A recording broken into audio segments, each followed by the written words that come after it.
Big Shaq, NBA legend, a man who found joy in the simplicity of his own backyard.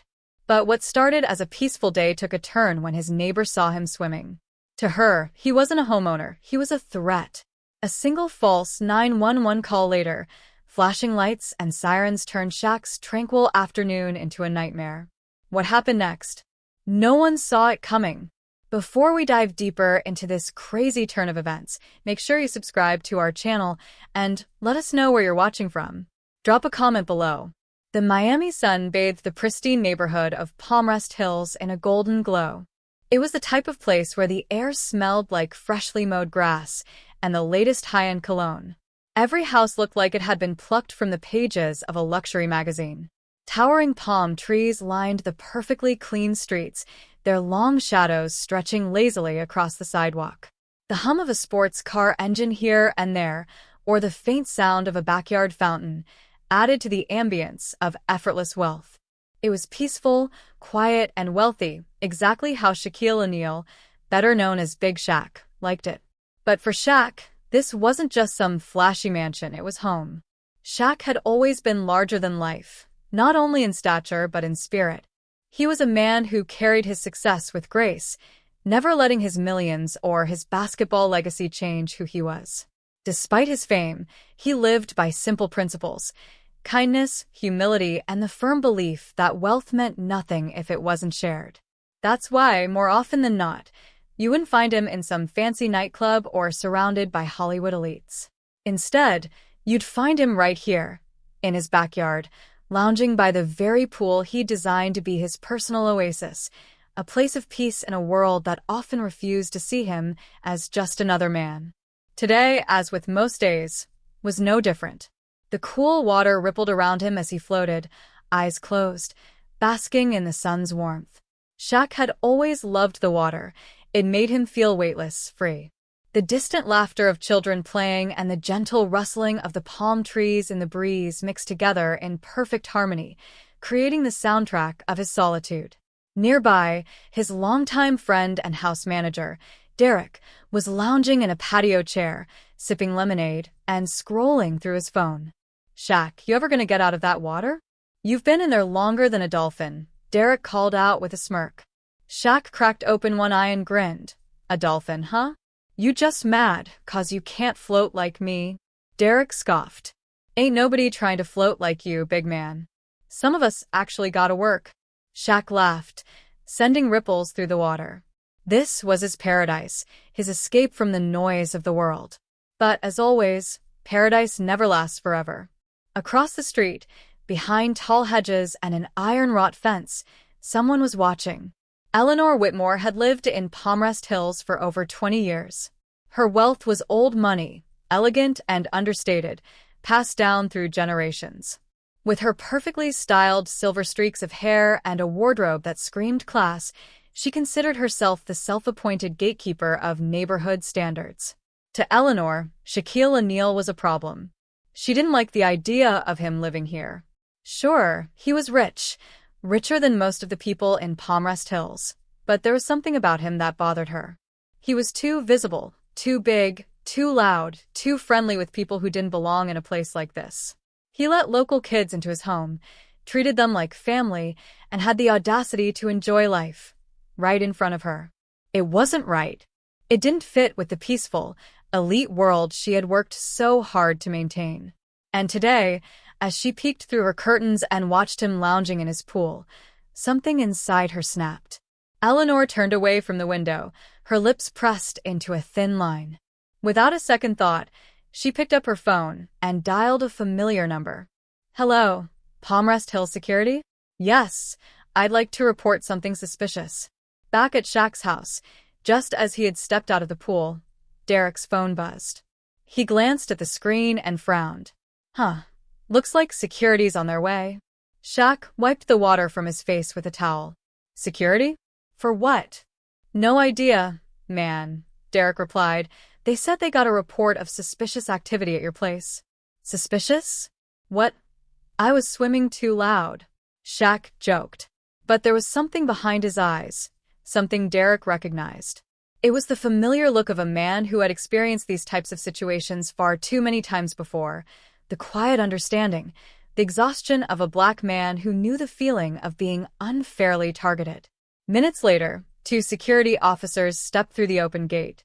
Both wore neatly pressed uniforms, their faces unreadable, but professional. "Mr. O'Neal," one of them said, nodding. "Apologies for the interruption, but we received a call about some concerns regarding unauthorized activity on this property." Shaq leaned against the edge of the pool, arms crossed, staring down the security officers. And what exactly was the concern?" he asked, his voice calm, but his eyes sharp. The officers exchanged a quick glance, one of them clearing his throat before speaking. "The caller mentioned seeing a large man in the backyard, possibly trespassing," one officer said. Silence hung in the air for a moment. Derek scoffed, shaking his head in disbelief. "You gotta be kidding me," Derek muttered under his breath. Shaq let out a slow breath. He wasn't angry, not yet at least. He dealt with situations like this before and knew how quickly they could spiral out of control. Instead of reacting with frustration, he gestured around the backyard. "So let me get this straight," Shaq began, his voice steady. "Someone called you because I was swimming in my own pool?" One officer shifted uncomfortably, clearly unsure how to answer. "Well, we do have to respond to all reports, sir," he replied, avoiding direct eye contact. Shaq studied them for a long moment. The tension between them thickened. Finally, he nodded. All right, he said.